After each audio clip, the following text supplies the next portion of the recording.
Here's a story of a woman, a lovely lady, who was bringing up. No. Here's a story of illegals getting free furniture brought to their hotel that they are staying in for free. This woman kind of is doing a little investigative journalism that you won't see on news stations. But these hotels are all over New York, by the way. All over New York now. You're hard pressed to find an actual hotel room if you need to stay in New York. And when you have no other choice, you will have to stay in a really expensive, well-to-do hotel that won't take in migrants. You know, you're not going to the Ritz-Carlton if you're a migrant. I'm surprised myself, but most of the Hampton Inns and Holiday Inns and whatever, Ramadas, those are the ones. They're not putting them up at the W or the Radisson. Oh, I mean the Renaissance. They're putting them at the Radisson.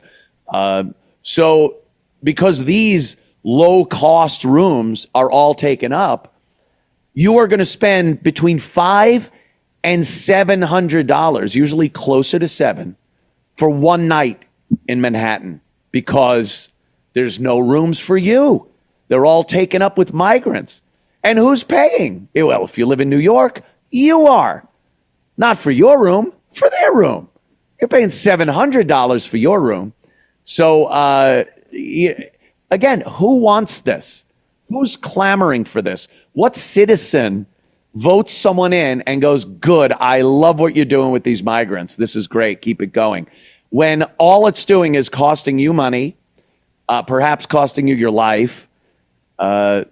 It makes no sense that this continues because the people do not want it, but somehow it keeps going on. Let's listen to this fine young lady, and she'll update us on what's going on in the Bronx with the migrants.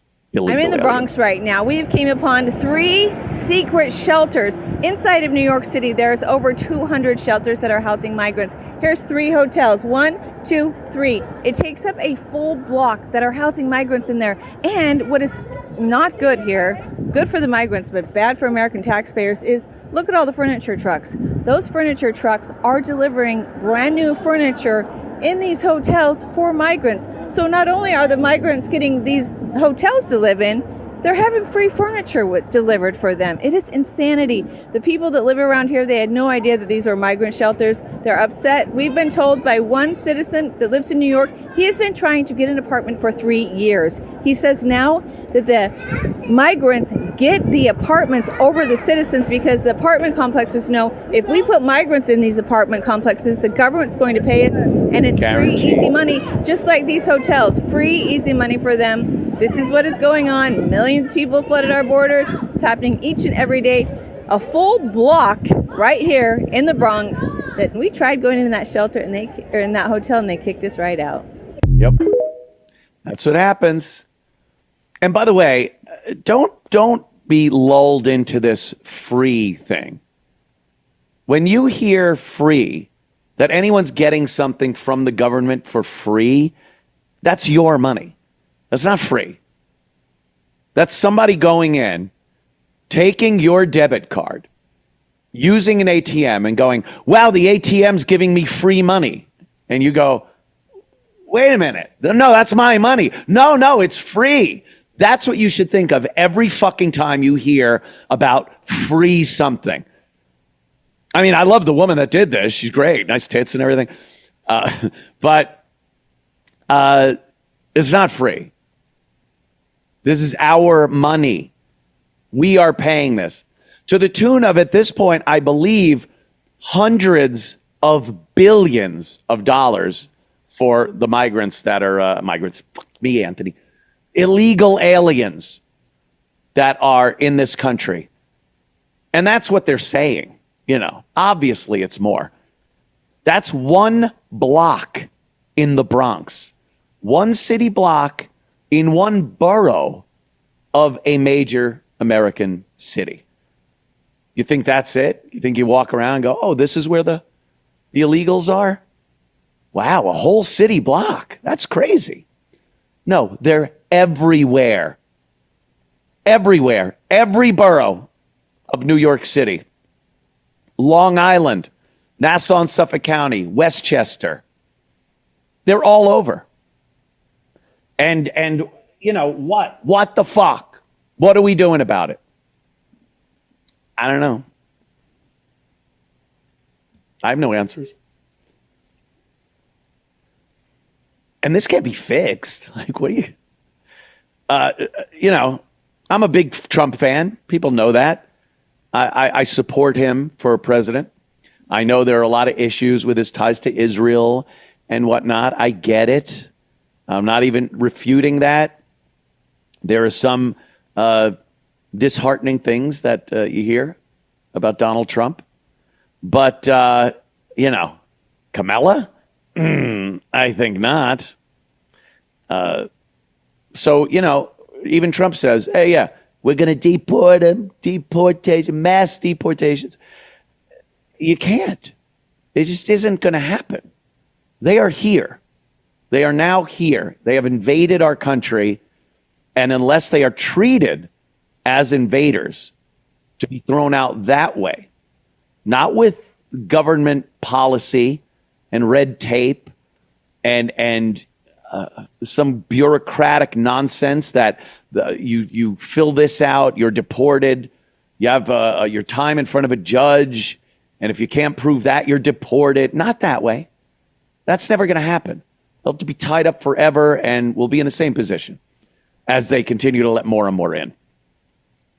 Until these motherfuckers are treated like the invaders they are, like a foreign invasion, an army crossed our border.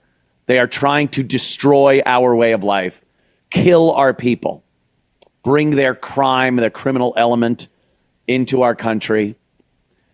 Until they're looked at like that and treated that way and thrown out of our country with the same tactics and gusto we would throw out an invading army, because that's exactly what they are, nothing will happen. Nothing will change until that happens.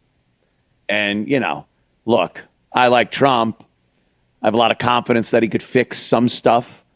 The economy, I think the economy will recover very quickly under a Trump presidency.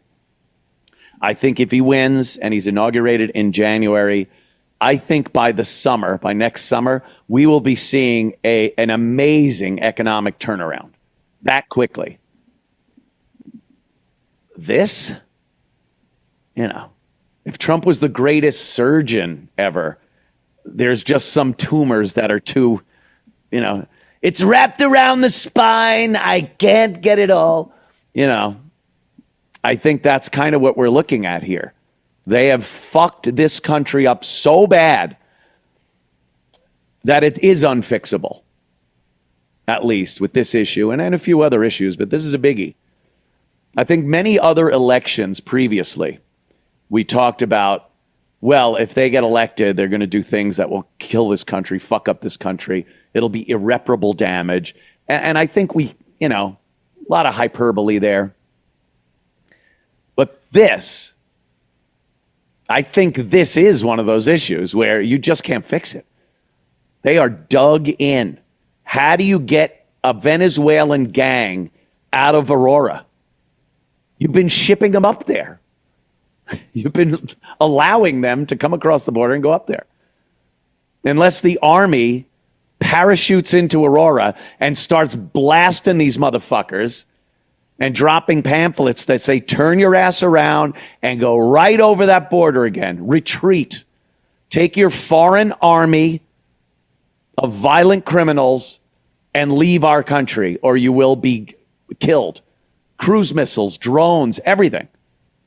Unless it gets to that level, we are stuck with these motherfuckers for the duration, forever. And they will continue their crime, their murder, their rape, their drug cartels. So yeah, how about that? How about not giving them free furniture? Free, your money and mine. How do you like your furniture in your house? Do you like it? Is there any piece of furniture in your house that you look at and go, yeah, fuck, I sure would like a new couch. This old one sucks and it's a little beat up. I want to go buy a new couch. Let me check my bank account. Oh, I can't. You know, taxes are due. I got to pay my taxes. So it's either taxes or that. And then to know that those taxes that you have to pay, and it's the reason you can't buy yourself that new couch, is going to a brand new fucking couch in a hotel that these fucking foreign invaders are staying in on our dime.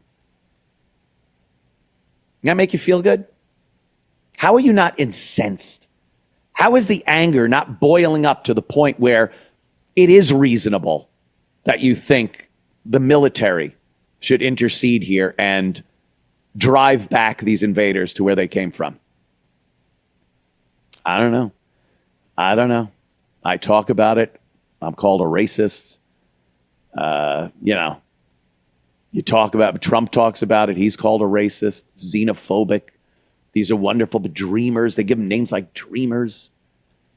Dreamers, of course. Who wouldn't dream about being able to come up here and commit atrocities with impunity? Not even be thrown out. These criminals, they commit crimes, and the judges don't even sentence them to deportation. There should be train loads, bus loads, plane loads of these motherfuckers being taken back to where they came from every minute of every day. There should be an airport, a hub dedicated that would be as crowded as the busiest airports, Atlanta, O'Hare, Kennedy. All those airports, it should be just as crowded, full of nothing but illegals being shoved onto any plane they could get and flown back to where they came from. We don't see that. I haven't seen one bus. The only buses you see full of illegals are the ones dropping them off in New York, and Chicago, Aurora, Boulder.